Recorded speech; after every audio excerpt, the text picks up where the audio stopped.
My name is Ben Conniff, and I'm the president of Luke's Lobster.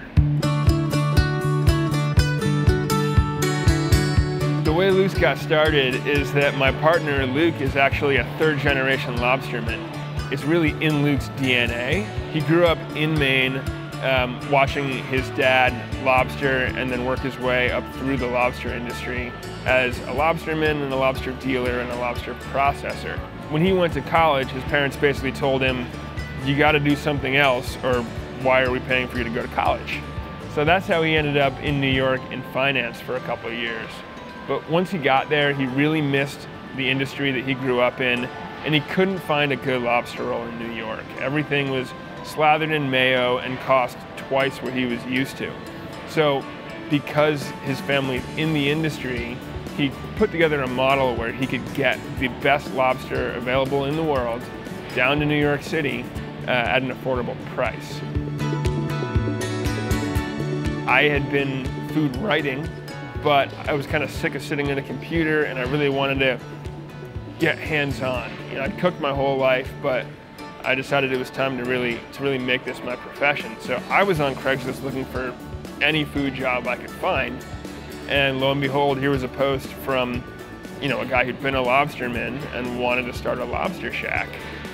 I had gone to Maine over and over again as a kid. I'd seen lobster shacks on the dock. I understood what it was about, and that was something that I could get really passionate about. So when Luke and I met, it was a natural fit, and we hit the ground running the next day.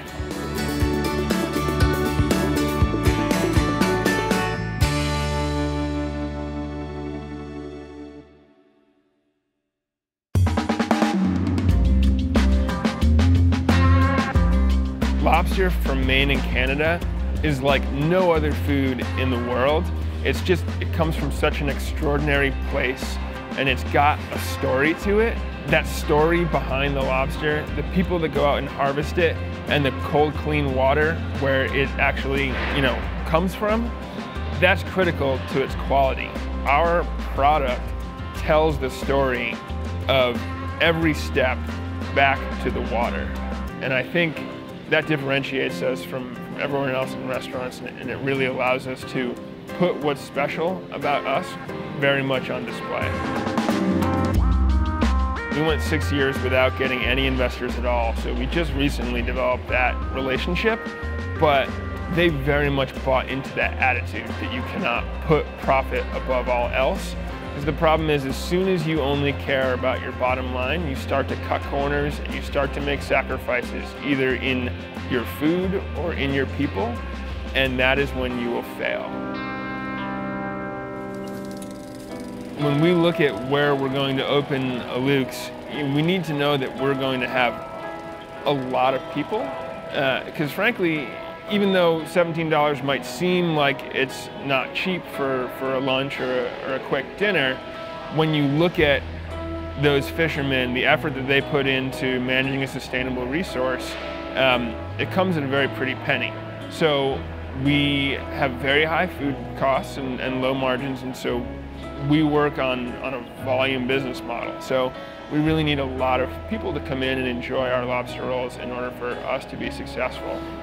Being in the new Treats Food Hall in Aventura, just like being in Brickell City Center, is fantastic for us because we're becoming part of a landmark where so many people will come to experience what's on offer here, and we can be part of that and reach a whole new group of people. I think today's consumer in food service is looking for quality, and I say that in terms of quality of experience as well as quality of food. We're committed to serving only sustainable seafood so that we're preserving those ecosystems and we're preserving those local fishing communities and their economies, because it is devastating when you approach a fishery or any type of food resource in a way that's not looking forward to future generations that are going to rely on that food resource. You have to wake up every day wanting to do the best possible job you can at delivering your food and your experience to the people that you care about every single day. And if that doesn't drive you, then you're never going to make it. There's a lot of competition in this business. Some are going to win and some are going to lose, and the ones that don't have amazing food are going to not make it. And to have great people who treat your guests right, who care for your product as craftsmen, you need to treat them right. So you need to have the right philosophy about how you treat your team and make sure that they come to work knowing that they're valued, that their opinion matters, and that they are the face of your company. When you have great people, you're going to go very far.